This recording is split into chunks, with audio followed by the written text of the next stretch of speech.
Itong Bangko Sentral ng Pilipinas, ipinatatanggal na ho sa mga e-wallet itong tinatawag na in-app link at icon ng mga online gambling sites. Samantala, ito namang si Senador Tulfo, binantaan ang opisyal ng Bangko Sentral na ipakukontempt kapag di mag-takedown o hindi ma-takedown itong mga gambling links sa kanilang mga e-wallet sa loob ho ng 48 oras. Alamin natin kung bakit sa pag-uulat ni Bombo JC Galvez.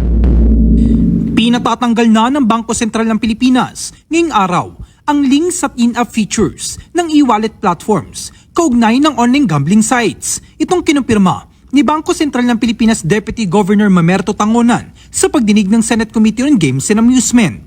Ang in-app features, sa madaling salita, ay ang mga pwedeng gawin sa loob ng application mismo na hindi na kailangan pang gumamit ng ibang website o programa.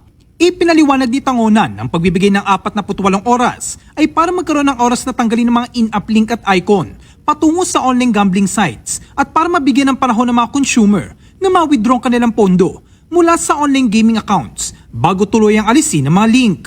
Dagdag pa, wala nang mga link ng gambling sites sa e-wallet platforms pagsapit ng end of business sa Sabado, Agosto 16. Kinuwestiyon ito ni Senator Alan Peter Cayetano, lalo't tiniyak ng Department of Information and Communications Technology na kaya naman agad tanggalin ng mga links sa parehong araw. Dagdag pa ng senador, hindi dapat hintayin ng pagdinig bago magpatupad ng aksyon at iginiit na bilang regulator ng e-wallets, dapat ay mas mabilis ang central bank sa pagpapatupad ng maigpit na regulasyon laban sa illegal na online gambling. We gave them 48 hours, Your Honor, to take down the links. When did you order, Deputy Governor? Today, Your Honor. So, can you please, I know, sir, sa banking, very conservative, you have a very good reputation. Pero please speak very clearly to us. Diba? What you did on July 25, nag-circulate kayo ng proposal sa mga e-wallet at hinintay nyo pa yung kanilang reply. Tapos today lang kayo nag-order. Kasi may hearing today. Your Honor, if I may... Hindi, kasi ang sagot nyo kay Senator Marcoleta, kulang na lang pumalakpak ako eh. Papalakpak kasi dapat talaga ako kasi at least umaksyon kayo kaagad.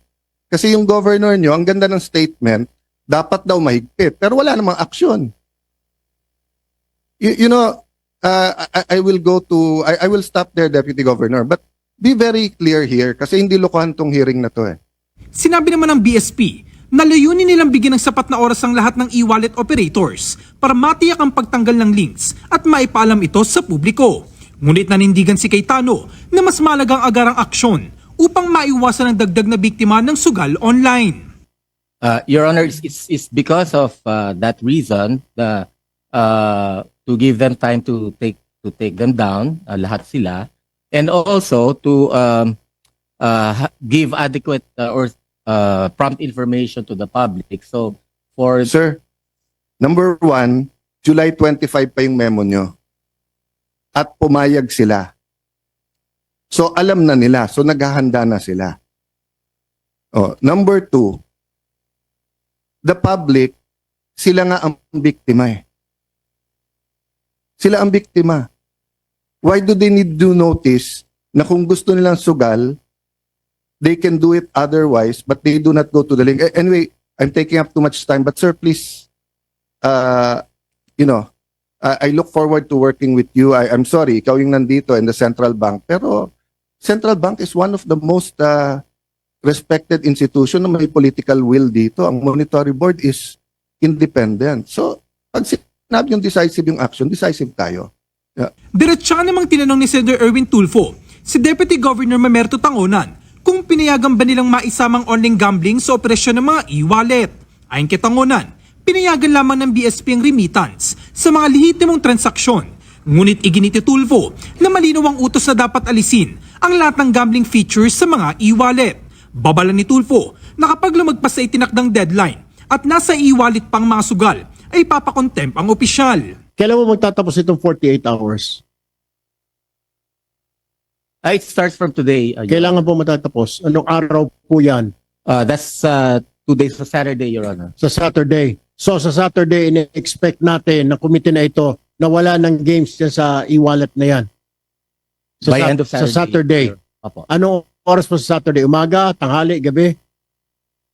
48 hours po, so we give them until the end of Saturday to remove it. End of the Saturday. So, ibig sabihin, sige, pagbibigyan kita, Sunday morning, hindi ko na makita yung game sa mga e-wallets. Apo, wala na po. Pag may nakikita po ako, iko-contempt kita.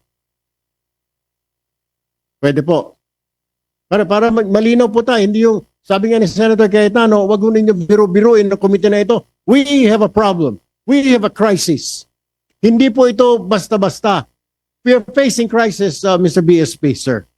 And when you say, Saturday po, huling oras na Saturday, sige, pagbibigyan kita hanggang Sunday. Tiniyak ng opisyal na wala nang makikitang gambling links sa mga e-wallet matapos ang itinakdang deadline at posibleng patawan ng parusa ang sinumang lalabag. Para sa Bombo Network News, ako si Bombo JC Galvez, and this is Bombo Radio Philippines, the #1 and most trusted source of news and information.